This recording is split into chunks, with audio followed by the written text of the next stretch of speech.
Welcome to MBC Study Point. MBC Study Point में आपका फिर से स्वागत है।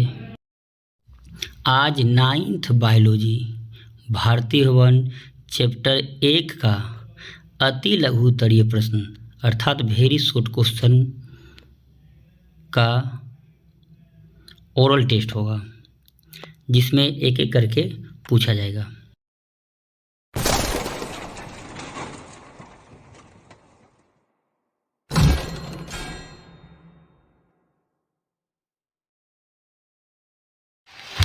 चलिए, पहला क्वेश्चन बताना है।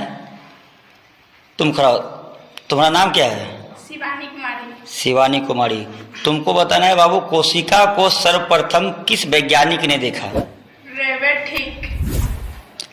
रॉबर्ट हुक होगा। क्यों, कौन देखा था? रॉबर्ट हुक को देखा था। ठीक है, बहुत अच्छी बात है।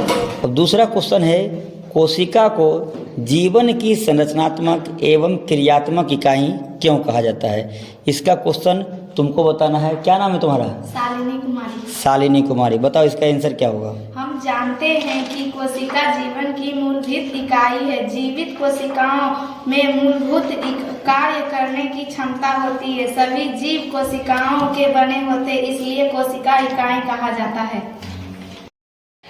चलिए, बहुत अच्छा बताइए कि हम जानते हैं कि कोशिका जीवन की मूलभूत इकाई है। जीवित कोशिका में मूलभूत कार्य करने की क्षमता होती है। सभी जीव कोशिकाओं के बने होते हैं, इसीलिए कोशिका को जीवन की संरचनात्मक एवं क्रियात्मक इकाई कहा जाता है। क्लियर है? अगला क्वेश्चन। चलिए, अब जो है एक एक व्यक्ति से 3-4 क्वेश्चन किया जाएगा। अगला क्वेश्चन है क्वेश्चन नंबर 3। कोशिका भित्ति कहाँ पाई जाती है? बताओ, क्या नाम है तुम्हारा? संध्या कुमारी। संध्या कुमारी। बताओ, कोशिका भित्ति कहाँ पाई जाती है? पादप कोशिका में। पादप कोशिका में। ठीक है। नेक्स्ट क्वेश्चन है क्वेश्चन नंबर 4। कौन से कोशिकांग सक्रिय शोषण स्थल है? इसका क्या होगा आंसर? माइटोकॉन्ड्रिया में। माइटोकॉन्ड्रिया में। ठीक है। नेक्स्ट क्वेश्चन है क्वेश्चन नंबर 5। किस कोशिकांग को आत्महत्या की थैली कहा जाता है? लाइसोम में। लाइसोसोम को। ठीक है। किस कोशिकांग को आत्महत्या की थैली कहा जाता है? आंसर क्या होगा इसका? लाइसोसोम को। ठीक है। एक क्वेश्चन और तुमको बताना है, कोशिका के अंदर प्रोटीन संश्लेषण कहाँ होता है? राइबोसोम में। राइबोसोम में। ठीक है। राइबोसोम। ठीक है। चलिए, बहुत अच्छी बात है। Next question. चलिए, अगला क्वेश्चन है क्वेश्चन नंबर 7। लवक कहाँ पाए जाते हैं? क्या नाम है तुम्हारा? गुड़िया कुमारी। तुमको बताना है 7 नंबर का आंसर, लवक कहाँ पाए जाते हैं? पादप कोशिका में। पादप कोशिका में। ठीक है। क्वेश्चन नंबर 8 का आंसर तुम्ही को बताना है, कोशिका के किन्हीं 2 अंगकों के नाम लिखें जिसमें डीएनए पाया जाता है? माइटोकॉन्ड्रिया और लवक में। ठीक है। माइटोकॉन्ड्रिया और लवक में। नेक्स्ट क्वेश्चन नंबर 9 का आंसर जवाब देना है तुमको कि भोजन का संपूर्ण ऑक्सीकरण किस कोशिकांग में होता है? माइटोकॉन्ड्रिया में। सही है। अगला क्वेश्चन नंबर 10 है, कोशिका भित्ति तथा कोशिका झिल्ली में मूल अंतर क्या है? कोशिका भीतरी निर्जीव और करीब होता है, लेकिन कोशिका झिल्ली सजीव और अर्धपारगम्य होता है। चलिए, बहुत अच्छी बात है। कोशिका झिल्ली और कोशिका भित्ति में अंतर बताना है तो हम लोग लिख सकते हैं, कोशिका भित्ति निर्जीव और कड़ी होती है, लेकिन कोशिका झिल्ली जो है सजीव और अर्धपारगम्य होती है। ठीक है। इसके बाद अगला क्वेश्चन लड़का से पूछा जाएगा। क्या नाम है तुम्हारा बाबू? अंकुश कुमार। तुमको बताना है क्वेश्चन नंबर 11। कोशिका झिल्ली को चयनात्मक पारगम्य झिल्ली क्यों कहा जाता है? कोशिका झिल्ली के द्वारा कुछ ही पदार्थ अंदर बाहर हो सकता है, सब नहीं, इसलिए कोशिका झिल्ली को चयनात्मक पारगम्य झिल्ली कहते हैं। चलिए, बहुत अच्छी बात है कि कोशिका झिल्ली के द्वारा कुछ ही पदार्थ अंदर बाहर हो सकता है, सभी नहीं, इसीलिए कोशिका झिल्ली को चयनात्मक पारगम्य झिल्ली कहा जाता है। नेक्स्ट क्वेश्चन तुम्ही से है क्वेश्चन नंबर 12। क्या पादप कोशिका में सेंट्रोसोम पाया जाता है? नहीं पाया जाता है। ठीक है। अगला क्वेश्चन है क्वेश्चन नंबर 13। गोल्जी काय उपकरण कहाँ पाया जाता है? कोशिका में। हाँ, गोल्जी काय उपकरण कहाँ पाया जाता है? सही बात है, गोल्जी काय कोशिका में पाया जाता है। इसके बाद अगला क्वेश्चन है, ल्यूकोप्लास्ट का क्या कार्य है? तुमको जवाब देना है। क्या नाम है तुम्हारा? गोलू कुमार। तुम बताओ, ल्यूकोप्लास्ट का क्या कार्य है? खाद्य संचय।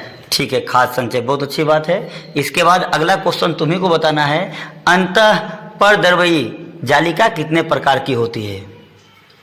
बताइए, अंतःपरद्रव्यी जालिका कितने प्रकार की होती है? 2 प्रकार की। 2 प्रकार की होती है, बहुत अच्छी बात। दोनों का नाम बता दो, कैसा कैसा है?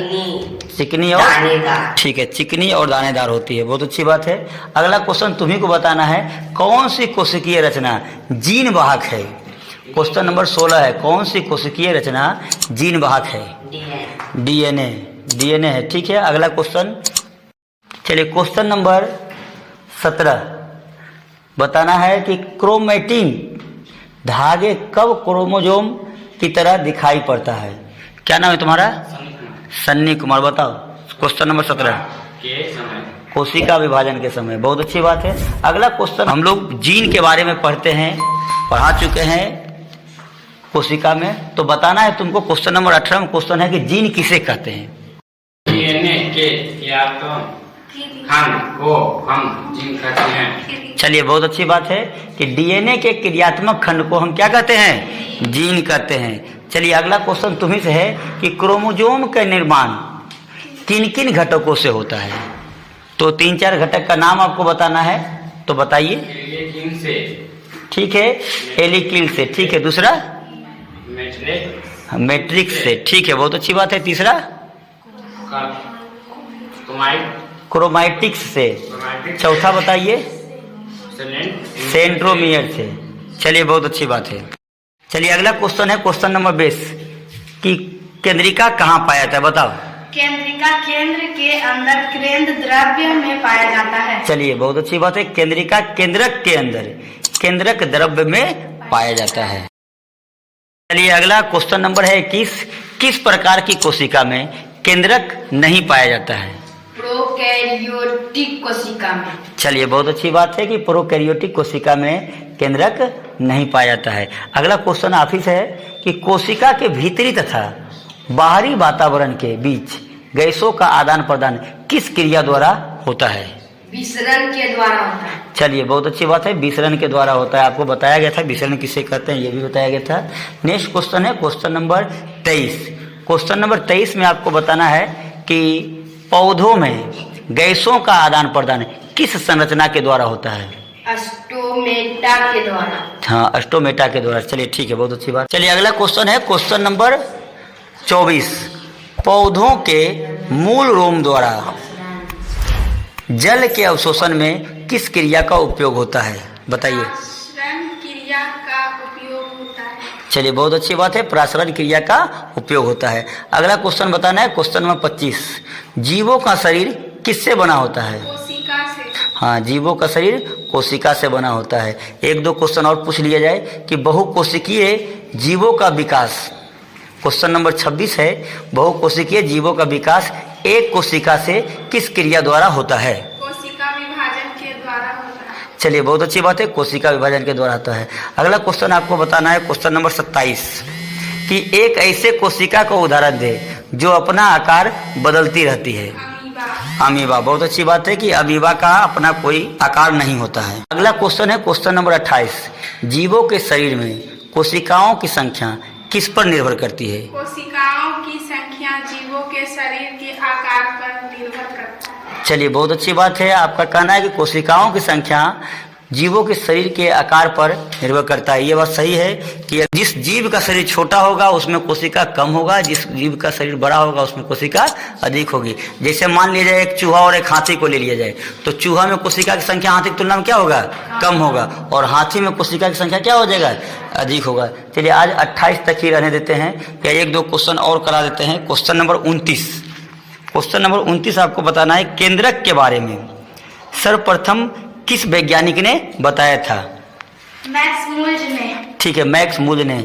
अगला बताना है आपको क्वेश्चन नंबर 30, यह किसने बताया कि नई कोशिकाओं के निर्माण पहले से मौजूद कोशिकाओं से होता है? बिरचो ने। ठीक है, बिरचो ने बताया था कि नई कोशिकाओं का निर्माण जो है पहले से मौजूद कोशिकाओं से होता है। चलिए, आज का जो है 30 तक ही रहने देते हैं। इसके बाद आप लोग का 31 से 50 तक का कल करवा दिया जाएगा। Yeah.